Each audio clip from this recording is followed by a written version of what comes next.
The story of Robert Davila. You know who that is? No, you don't, because I do.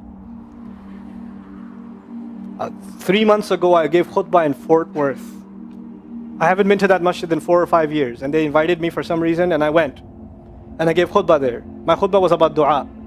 An Egyptian fellow comes up to me, a young man came up to me afterwards, he goes, Allah fulfilled my dua today.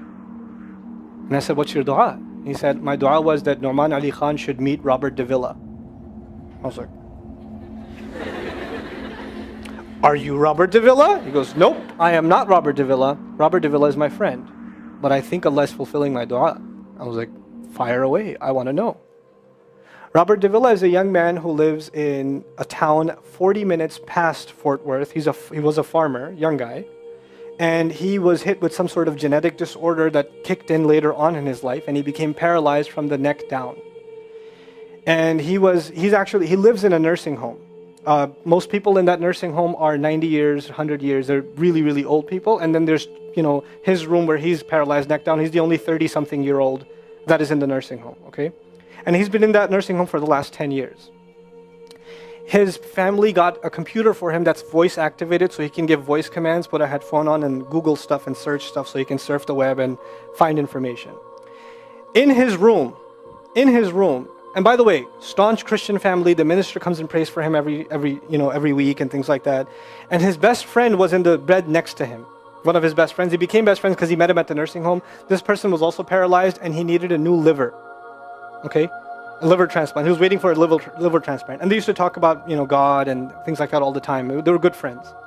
Finally, his best friend got a call that there's a donor available for the liver. So he's so excited. He goes, Robert, I'm going to miss you, but I'm going. I've got a donor. So they take his friend and they go into the operation, and his friend died at the operating table. Now his friend, who's also a Christian, the deceased friend, his sister, took one of the amulets of his friend, a crucifix, and she gave it as a gift to Robert. This is a reminder of your old buddy. So he hung it on the side of his hospital bed. Robert Davila lives a pretty decent life in there. The nurses take care of him. He's a happy guy. And one day he goes to sleep and he sees a man in his dream. That man says his name is Muhammad. And he says, pointing at the crucifix, God did not send messengers so they would worship the messengers. God sent messengers so you could worship God. And Jesus was just a man. He walked in the markets and he ate food. He walked in the markets and he ate food, and the dream stopped. He only knows that Jesus was just a man. He knows there's a man named Muhammad that said that to him. He said that messengers came so people could worship God and not the messengers. This is all he knows. So he starts Googling Muhammad. He finds Islam. He takes Shahada. When he takes Shahada, he wants to learn about the Quran. So he goes on these chat sessions and finds somebody needs to teach me Quran. He finds a brother in Egypt that he gets together with on Skype to try to learn Arabic. Learned the Arabic alphabet. Once he learned the Arabic alphabet, he learned to recite the Quran. He memorized 10 surahs from his hospital bed. Then he said, I'm beginning to memorize the Quran and I'm beginning to learn about this prophet, but I need to understand the Quran. So he starts Googling how to understand the Quran. And for some reason, he ends up on my videos. And he starts watching my stuff. And he watched almost everything.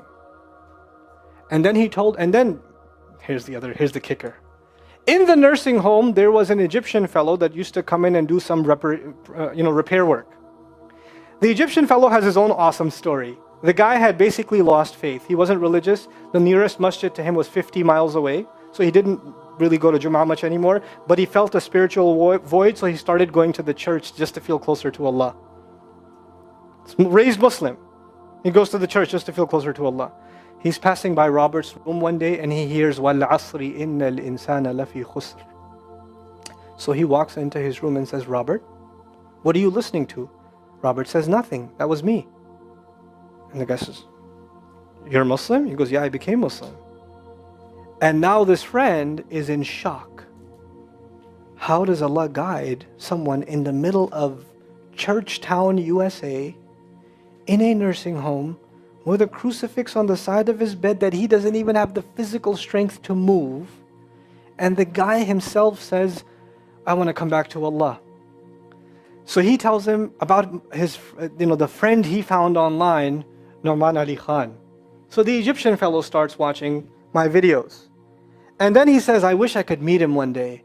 And he says, okay, I'll pray for you. And after 5 years, that Egyptian friend shows up at the same masjid that I haven't been to in 4 years. And after Jum'ah says, I think Allah wants to fulfill my friend's dua and my dua. So I said, I think He does. Let's go. So I took a few of us and we went.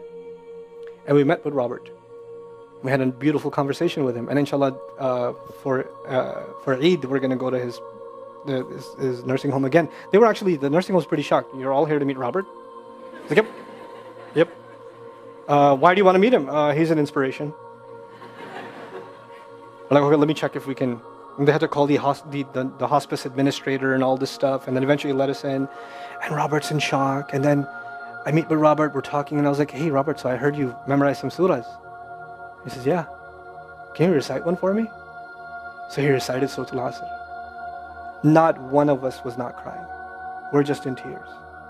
When somebody turns to Allah, don't worry about the means. Guidance will come. Balance will come.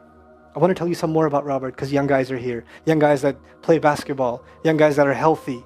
Young guys that have ambition. I told you what's his paralysis, from where to where? Neck down. He has a special wheelchair that has to hold pretty much every part of his body in place. He can't just sit in a wheelchair. It holds his neck and it holds every other part of his body in place because he has no control over his limbs. And he has to have a special van where the wheelchair locks in so that if it goes through a bump or whatever, he doesn't, receive the shock. So he made a request. He wants to go to the Friday prayer. They didn't have the special van, so they put him in a regular van. And so he went to the regular van and a few bumps and his spine got even more hurt. He went to Jumu'ah.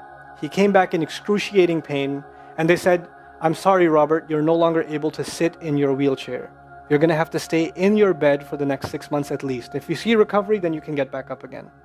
I met him in that span. He'd already been in that bed for 3 months already. And the reason he was in that bed is he went to Jummah prayer. And he told me about the Jummah prayer. He said, I've never felt more peace in my life than I was in that masjid. And you know what I'm going to do, Brother Norman? When I can sit in my chair again, I'm going to go to Jummah. I'm going to go to the masjid because I've never felt like that before. There's someone who has nothing but control over his mouth and his eyes. And he says, I only find peace in the masjid. And here we are. These masajid, I don't care what ideology, what school of thought, what they're talking about in the masjid, what fitna is there. I don't care. It's still Allah's house. Just go to pray. Don't go there to talk to people. Go there to talk to Allah. Just go to talk to Allah. You're just going for you and Allah. That's it. That's it. Other things will come, but you're not going for them. You're just going there to find peace. You'll become different people. If Allah can guide Robert Davila, Allah guide everybody. And then he said, sometimes I wonder why Allah put me in this position. And then I say to myself, what am I kidding? Allah has given me so much. I am so grateful for what He gave me. And if this is the way He was going to bring me to Islam, it's all worth it. So worth it. You have Muslims that lose a little bit of health and they say, why is Allah doing this to me? And this man, if you would think, nowadays atheists argue because of suffering, there's no God. If one man has in a position to say, I don't believe in God. If there was a guy, why would I be in this position? It would be Robert Davila. That guy would say, I don't believe in God. If there was one, why would I be in this mess? And yet he's in this position and I've never seen a face with more nur. Never. I've never seen a face that has more contentment on it. He's so satisfied with life. He's so happy. He's just happy. The last 7 or 8 khutbahs I've given are actually based on one sentence each on one sentence that he said in his conversation. Is that profound? He's a teacher to me. I consider him a teacher. He's my sheikh. Somebody says, who's your sheikh? I say, Robert Davila. Really? Is that a pizza place? Or no. The guidance is all around us. You don't have to get worried about what's not there. There's plenty there. You know what Allah did for the people of the cave? You know, He even guided them in where to sleep. You know, He even guided them on where to turn.